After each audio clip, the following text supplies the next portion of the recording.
उसके बाद next provisions आती हैं relating to the dealing with complaints and improving customer relations. इसमें बेसिकली क्या आता है कि कंप्लेंट्स को किस तरीके से डील करा जाएगा, ठीक है। तो सबसे पहले बैंक्स को क्या करना है, कंप्लेंट्स या सजेशन बॉक्स हर अपनी ब्रांच के ऊपर लगाने हैं, ठीक है। एंड आपने वहां एक नोटिस भी लगाना है कि इन केस आपकी कंप्लेंट रिजोल्व नहीं हुई है तो आप क्या कर सकते हो, ब्रांच मैनेजर को जाके भी मिल सकते हो। उसके बाद आपको अपने पास एक कंप्लेंट बुक या कंप्लेंट रजिस्टर भी मेंटेन करके रखना है। कंप्लेंट जो बुक है वो परफोरेटेड कॉपीज के अंदर होनी चाहिए, ठीक है।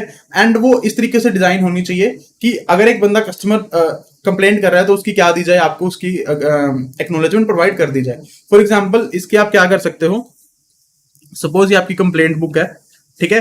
इसके अंदर आप क्या कर सकते हो, ये परफोरेटेड बेसिस के ऊपर ये डिजाइन कर सकते हो कि यहाँ पे सपोज उस बंदे को क्या दी जाएगी, एक्नॉलेजमेंट दी जाएगी। यहाँ पे क्या करी जाएगी, बंदे से कंप्लेंट उसकी रजिस्टर करी जाएगी, ठीक है।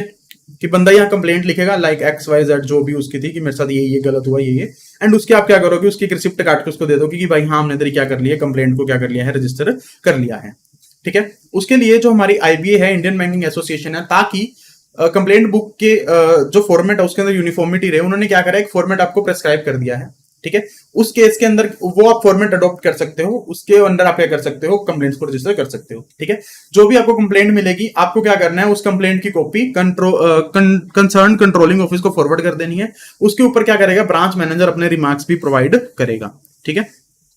एंड ये वही है, बैंक्स को जो कंप्लेंट बुक देनी है एज पर द फॉर्मेट देनी है ताकि यूनिफॉर्मिटी मेंटेन करी जा सके, ठीक है। उसके साथ साथ बैंक्स को क्या करना है, एक सेपरेट कंप्लेंट रजिस्टर मेंटेन करना है, ठीक है। उससे क्या हो, in the prescribed format for entering all the complaints और grievances received by them directly, these register should be maintained irrespective of the fact where there is a complaint received or not in the past. Basically आपको एक register maintain करना है जिससे जो भी complaint receive हुई है उसकी एंट्री उसके अंदर आप कर सको।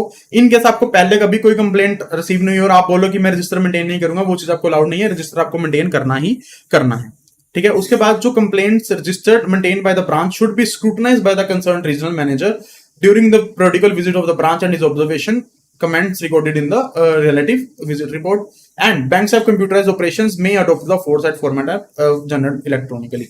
इसको कंप्लेंट बुक और रजिस्टर को अगर शॉर्ट में करना चाहे आपको परफोरेटेड कॉपीज के अंदर मेंटेन करनी है ताकि बंदे को क्या दी जा सके, एक्नॉलेजमेंट दी जा सके। IBA ने एक यूनिफॉर्म फॉर्मेट दिया ताकि यूनिफॉर्मिटी लाई जा सके। बैंक्स को उसी फॉर्मेट के अंदर कंप्लेंट बुक अपनी मेंटेन करनी है, ठीक है। जब आपके पास कंप्लेंट आएगी आपको उस कंप्लेंट की कॉपी क्या देनी, कंसर्न कंट्रोलिंग ऑफिस को देनी है, एंड ब्रांच मैनेजर को उसके ऊपर क्या करना है, अपने रिमार्क्स को प्रोवाइड करना है। उसके साथ साथ बैंक्स को क्या करना है, कंप्लेंट रजिस्टर अपने पास मेंटेन करके रखना है ताकि जो भी कंप्लेंट्स उनके पास आई है उसकी एंट्री उसके अंदर करी जा सके। एंड ये रजिस्टर आपको मेंटेन करना ही पड़ेगा चाहे आपको कंप्लेंट रिसीव हुई हो या ना हुई हो। जो भी आपको कंप्लेंट्स मिली है वो जो भी कंसर्न रीजनल मैनेजर है जब भी वो ब्रांच के अंदर विजिट करेगा सारी की सारी कंप्लेंट्स को स्क्रूटनाइज करेगा, ठीक है।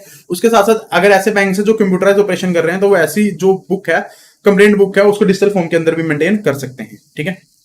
और जो फर्स्ट पार्ट था वो क्या था, कस्टमर आपने क्या करना है, कंप्लेंट या सजेशन बॉक्स मेंटेन करने हैं, एंड आपने नोटिस भी लगाना है कि अगर किसी बंदे की जो ग्रीवेंस है वो अनरिड्रेस रह जाती है, मतलब सोल्व नहीं होती है, तो ब्रांच मैनेजर के पास भी विजिट कर सकते हैं, ठीक है। नेक्स्ट हमारे पास प्रोविजन आती है that is complaint form. Banks को क्या करना है, कंप्लेंट फॉर्म अपने पास मेंटेन करना है जिसके अंदर नोडल ऑफिसर का नाम होगा, एंड आपको उसको कंप्लेंट सबमिशन के फॉर्म के होम पेज के ऊपर ही मेंशन कर देना है कि आप कंप्लेंट तो सबमिट कर रहे हो बट ये कंप्लेंट किसके पास जाने वाली है, इस नोडल ऑफिसर के पास जाने वाली है, ठीक है। Complaint form should also indicate the first point of redressal of complaints is the bank itself and the complaints may approach the banking ombudsman only if the complaint is not resolved at the banking level. कि जो भी आप complaint करोगे वो पहले किसके पास जाएगी, bank के पास जाएगी। इन केस बैंक उसको रिजॉल्व नहीं कर पाता है तो आप ombudsman को रिसीव कर सकते हो विद इन अ मंथ। कि विद इन अ मंथ क्या करेगा, बैंक ही आपकी जो ग्रीवेंस है उसको रिड्रेस कर देगा। इन केस नहीं होता तब आप क्या जा सकते हो, ombudsman के पास जा सकते हो। सेम इन्फॉर्मेशन आपने क्या करनी है, अपने बोर्ड्स के ऊपर बतानी है। एंड बोर्ड्स जब भी आप जो हमने बोर्ड्स ऊपर पढ़े थे बैंक ब्रांचेस में लगाने, उसके अंदर सिमिलर इन्फॉर्मेशन हमने बतानी है, एंड उसके अंदर आपने जो बैंकिंग ombudsman होगा उसका नेम और एड्रेस भी बताना है। उसके साथ साथ आपको name, address, telephone number of the controlling authority of the bank जिसके पास कंप्लेंट जाने वाली है वो भी आपको प्रोमिनेंटली बेसिस के ऊपर डिस्प्ले करना है।